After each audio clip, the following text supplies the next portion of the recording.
शिवसेना पक्ष आणि चिन्हाच्या वादावरील सर्वोच्च न्यायालयातील सुनावणी आज थोड्याच वेळात होणार आहे। ठाकरे गटाचा युक्तिवाद आज संपण्याची शक्यता आहे। ठाकरे गटाकडून कपिल सिब्बल आणि नंतर देवदत्त कामत युक्तिवाद करणार आहेत। मंगळवारी वकील कपिल सिब्बल यांनी जोरदार युक्तिवाद केला।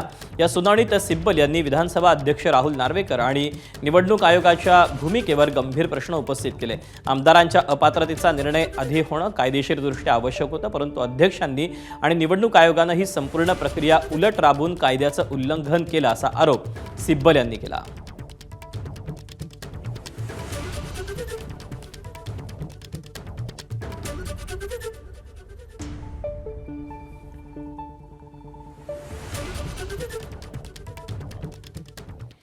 शिवसेना नाव आणि चिन्ह उद्धव ठाकरेंनाच मिळेल असा विश्वास ठाकरेंच्या शिवसेनेचे नेते सुभाष देसाई यांनी व्यक्त केला।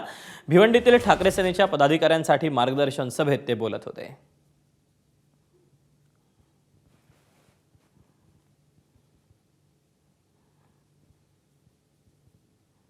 कपिल सिब्बल यांनी अशा प्रकारे प्रभावी युक्तिवाद केलेले आहे, एक प्रकारे हल्ले केलेले आहेत की त्यामुळे समोरचे जे आहेत विरोधक ते गडबडून गेलेले आहेत, त्यांना त्यांचं अस्तित्व टिकवणं कठीण आहे। एक तर सगळ्या खोट्या आधारावर आणि बेईमानीवर आधारलेलं असं त्यांची ती फूट होती, त्यामुळे ती आता उघड होते आणि न्यायालय सुद्धा ह्याच्यामध्ये नक्कीच लक्ष घालून जो उचित न्याय आहे तो मिळेल याच्यामध्ये।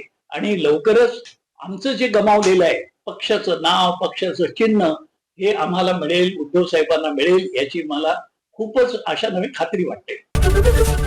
एबीपी माझा, उघडा डोळे बघा नीट।